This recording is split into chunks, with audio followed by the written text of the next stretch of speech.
Let's be honest, city council meetings can be, well, a little dense. They're long, they're full of jargon, but the decisions made there really do matter. So we're here to do the heavy lifting for you, to take this week's meeting and boil it down to what you actually need to know.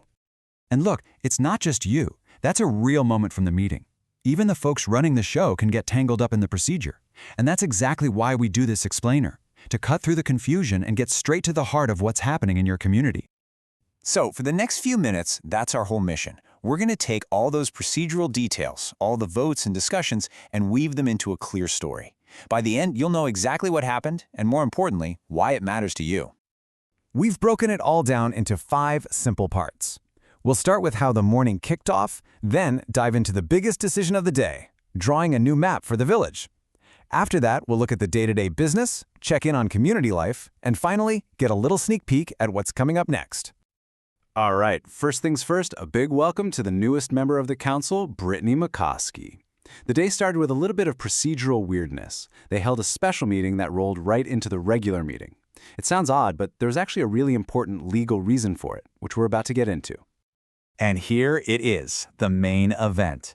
The council officially adopted the village's very first comprehensive zoning map. Now this is a huge deal. It's basically the foundational blueprint for how the community will grow and develop for years, maybe even decades to come.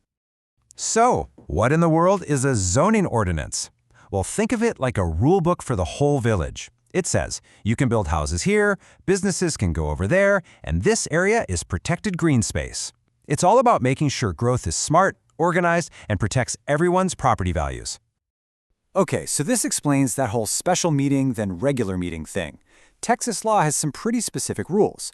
The council had to first meet as a zoning commission to officially recommend the map. Then they had to end that meeting and start a new one as the city council to actually vote on it. It's a bit of a legal dance, but it ensures there are multiple chances for the public to weigh in.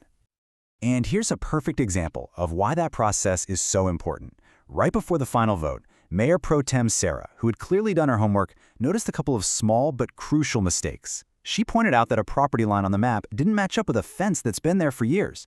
It was a great catch. They made the corrections on the spot, making sure the final map was a true representation of the village as it stands today.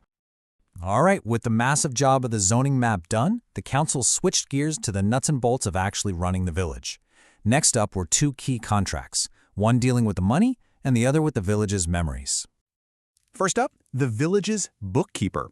With a big audit on the horizon, the council knew more hours would be needed. They approved a small pay bump and increased the weekly hours. And they added a really smart new duty. The bookkeeper will now provide a simple financial summary at each meeting. That's a great little win for transparency. You know that feeling when you have just boxes and boxes of old paperwork sitting around? Well, imagine that for an entire village. Historical records were literally just packed away, hard to find, and vulnerable. The solution? Go digital. The council approved a pretty affordable contract to scan everything, creating a searchable, secure archive. The village's entire history, now safe and just a click away. Okay, let's move on to the stuff you really notice day to day. We're talking about public safety, community events, and the parks you and your family use. This is where the council's work directly impacts daily life in the village. Kicking things off with a law enforcement report. In the month of September, there were a total of 112 calls for service. That number covers everything from minor incidents to more serious emergencies, giving you a real snapshot of just how busy our officers are keeping the community safe. And a good chunk of that work was focused on our roads. Officers made 36 traffic stops throughout the month. About a third of those ended in tickets, while the rest were warnings. It's all part of a proactive effort to keep the streets safe for everybody. Now for some fun stuff. Hills Fest.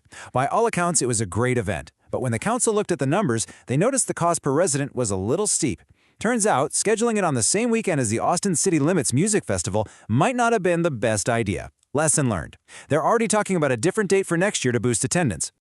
And I love this next one. It's a classic local government story. There's a drinking fountain in the park that, like clockwork, freezes and breaks every single winter. Why? Because years ago, someone installed an indoor fountain outside. It just can't handle the weather. So after spending $1,500 a year on repairs, the council said, enough. They're buying a proper outdoor fountain before this winter hits. Problem solved. A council meeting never really ends, it just sets up the next one. So, to wrap things up, the council spent some time mapping out the agenda for their next gathering. Let's take a quick look at what's on deck. So, next time they'll be discussing another staff contract, and there's a really nice proposal to install a dedicated flagpole at the park for Veterans Day. They'll also be officially recognizing 2 council members who are leaving, and, you guessed it, they'll be getting an update on the purchase of that brand new winter-proof water fountain. And that really says it all, doesn't it? In a single morning, the council went from deciding the long-term, foundational future of the entire village, all the way down to fixing a single, frustrating water fountain.